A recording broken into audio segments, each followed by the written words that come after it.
오늘 우리에게 주시는 하나님 말씀은 누가복음 18장 31절에서 43절까지의 말씀입니다. 예수께서 12제자를 데리시고 이르시되 보라, 우리가 예루살렘으로 올라가노니 선지자들을 통하여 기록된 모든 것이 인자에게 응하리라.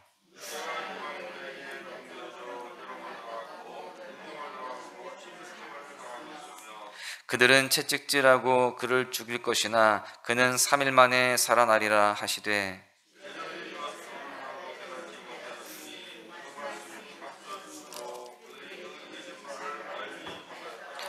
여리고에 가까이 가셨을 때에 한 맹인이 길가에 앉아 구걸하다가 그들이 나사렛 예수께서 지나가신다 하니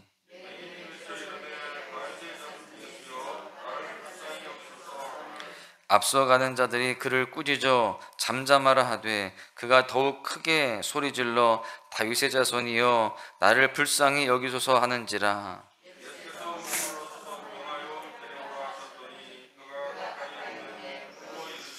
내게 무엇을 하여 주기를 원하느냐? 이르시되 주여 보기를 원하나이다.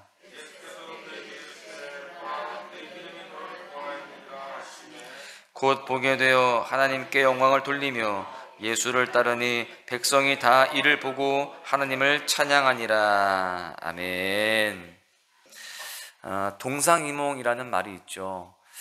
같은 자리에 자면서 다른 꿈을 꾼다라는 뜻으로서 겉으로는 같은 행동을 하면서도 속으로는 각각 딴 생각을 하고 있음을 이르는 사자성어입니다. 그래서 실제로 동상이몽의 상황이 되면 서로 같은 이야기를 한다 하더라도요, 서로 이해하지 못할 때가 많이 있습니다. 결국 동상이몽은 겉으로 함께하고 있는 시간보다 마음으로 함께하는 시간이 더 중요하다는 것을 일깨워주는 그런 말이기도 한 것입니다. 오늘 본문에 보니까 예수님과 제자들이 서로 다른 생각을 가지고 있습니다. 본문에 예수님께서 우리가 예루살렘으로 올라간다 라고 말씀하세요. 예수님께서 제자들과 함께 예루살렘에 올라가는 것이 처음이 아니셨습니다. 그런데 오늘 본문에서는요, 조금 비장함이 느껴지는 만큼 우리가 예루살렘으로 올라간다 이런 표현을 쓰고 계세요.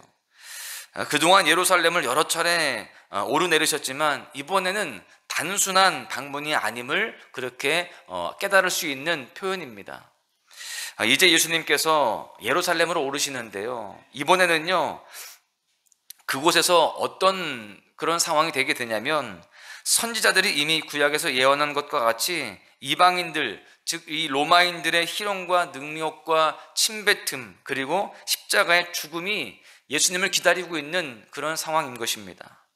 즉 예수님께서 오르시는 그 걸음은 피할 수 없는 사건이거나 돌발적인 사건이 아니라 이미 예언된 하나님의 말씀에 대한 순종의 걸음이었다라는 것이죠. 여러분, 그렇습니다. 예수님께서 걸었던 십자가를 향한 걸음은 하나님 말씀에 대한 순종이었습니다.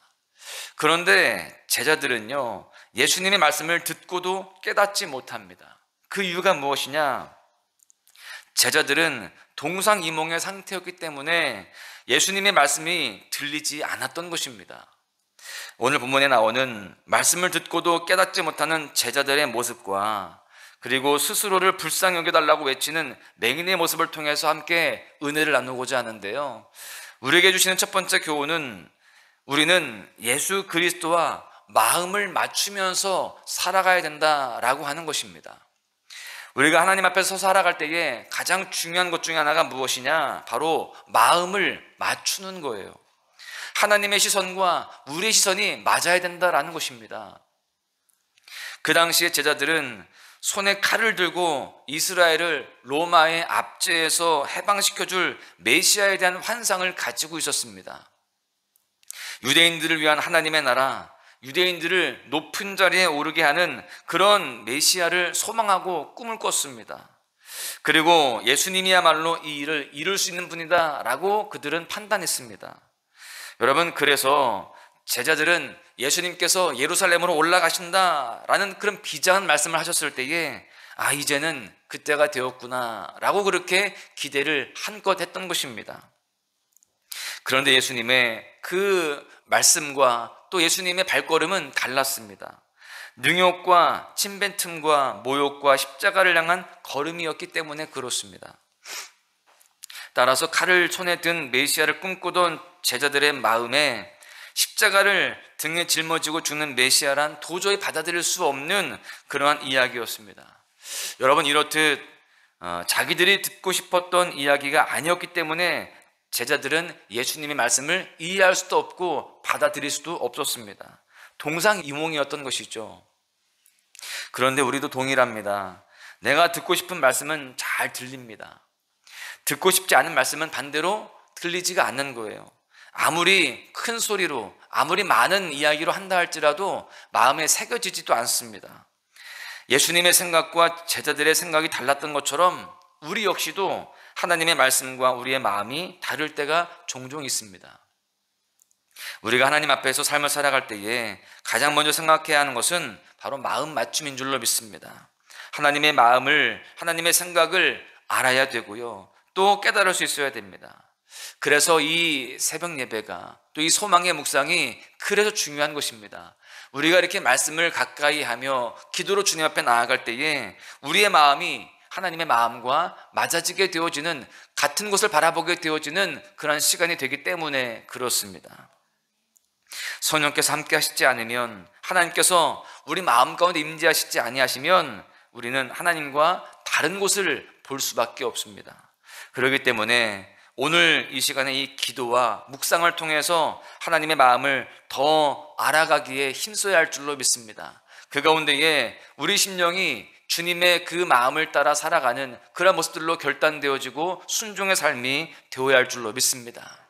예수님은 아버지 되신 하나님의 마음에 맞추어서 살아가셨고 순종하셨습니다. 우리도 그렇게 예수님의 마음을 우리가 분명히 알고 또 순종하는 모습으로 살아가면서 주님을 기쁘시게 하고 또한 복된 열매를 많이 맺어가기를 주님의 이름으로 간절히 축원합니다.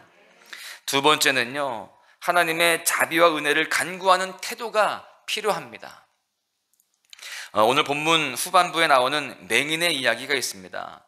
예수님께 자비와 기적을 구하고 있는 이 맹인의 모습을 통해서 우리는 하나님의 자비와 또 은혜를 간구하는 태도가 얼마나 중요한지를 깨달을 수가 있습니다. 이 맹인의 간구는요, 나를 불쌍히 여겨달라는 그러한 고백이었습니다. 여러분, 이 외침은 엊그제 우리가 살펴보았던 누가복음 18장 13절 이하에 나오는 세리의 외침과 같습니다. 세리도 나를 불쌍히 여겨달라고 고백을 하거든요. 그런데 이 맹인도 그렇게 고백을 합니다. 스스로가 죄인임을 알았던 세리와 또 스스로 보지 못함을 알고 있었던 이 맹인의 외침은 동일하게 나를 불쌍히 여겨달라는 거였어요. 반면에 언제나 예수님과 함께 있었던 이 제자들은요, 예수님께 자비를 구하지 않았습니다. 오늘 본문은 우리에게 예루살렘을 향한 예수님의 걸음을 이해하지 못한 제자들의 이야기와 함께 앞을 보지 못하는 맹인의 이야기를 함께 들려주고 있습니다. 그런데요, 예수님께서 이 맹인에게 뭐라고 말씀하시느냐, 내 믿음이 너를 구원하였다, 이렇게 말씀합니다. 여러분, 우리가 믿음을 가지고 주님 앞에 나아갈 때 우리는 우리의 모든 모습들에 대해서 긍휼히 여겨달라고 고백할 수 있게 되는 것입니다. 여러분, 우리들에게 필요한 것은 주님께 나를 불쌍히 여달라고 하는 그런 간구와 고백입니다. 나 스스로를 돌아보았을 때 죄인이었던 세리와 또 앞을 보지 못했던 맹인의 간구와 같이 우리가 주님 앞에 그렇게 낮은 마음으로 주님을 의지하는 삶이 되어야 됩니다. 그럴 때 주님은 우리를 불쌍히 여기시고 긍휼히 여기시며 삶의 은혜를 도와여 주시는 것이죠. 내 힘으로 살아가는 인생이 아니라 하나님의 은혜가 있어야 함을 아는 사람, 그리고 하나님 앞에 스스로 연약함을 고백하는 사람에게는요, 하나님께서 더 큰 은혜와 복으로 채워주신다라는 사실이죠. 여러분, 맹인은 그렇게 간절히 간구했을 때, 또 간절히 외치며 주님 앞에 부르짖었을 때 회복되어지고 또 구원함을 얻게 되어지는 놀라운 은총을 경험하게 되었습니다.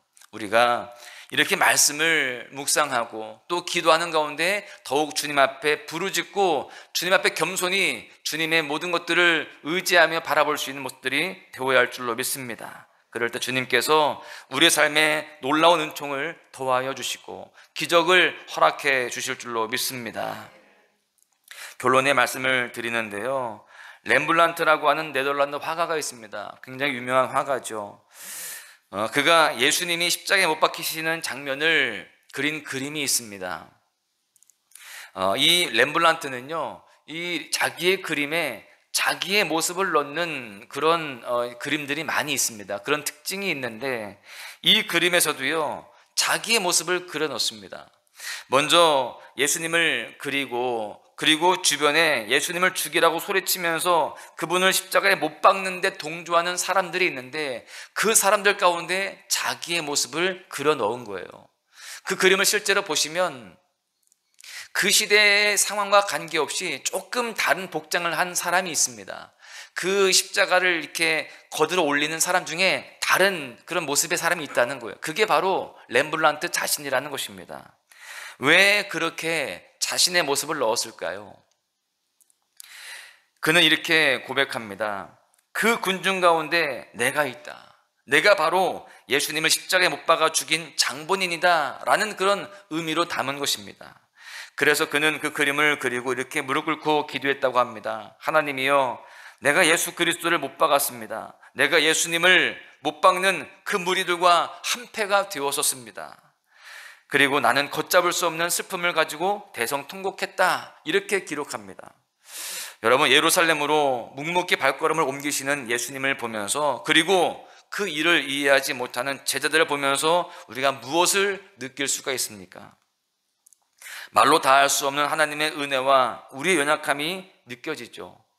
이 은혜 앞에서 이제 우리는요, 마음을 하나님께 더욱더 맞추기를 그렇게 소망하면서 살아가야 할 줄로 믿습니다. 그렇게 오늘 하루가요, 하나님과 마음을 맞추며 살아가는 우리 모두가 되어줘야 할 줄로 믿습니다.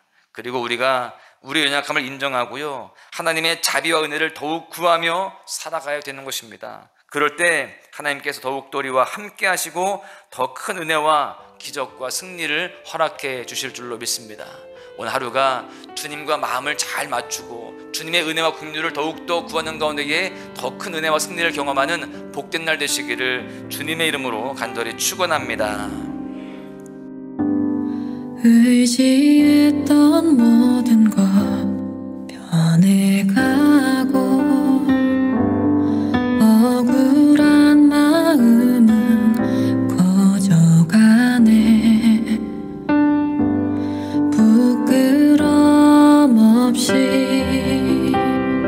살고 싶은 맘 주님 아시네.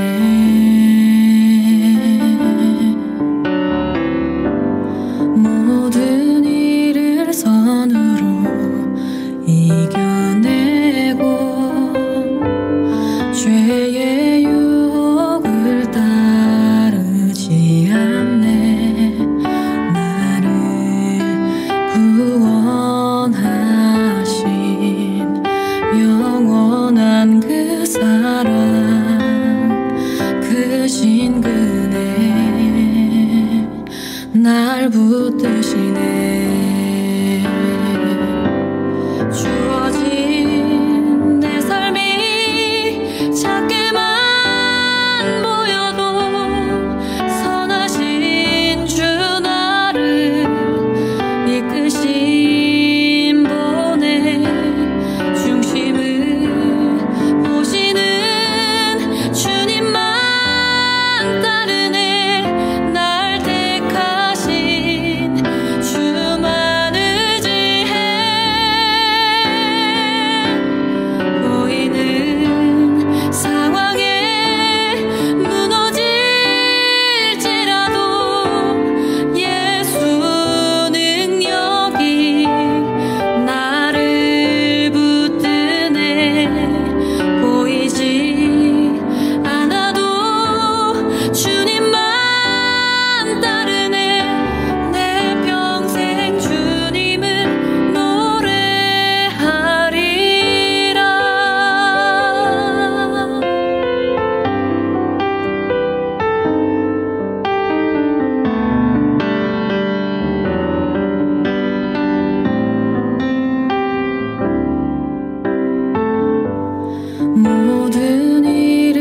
어느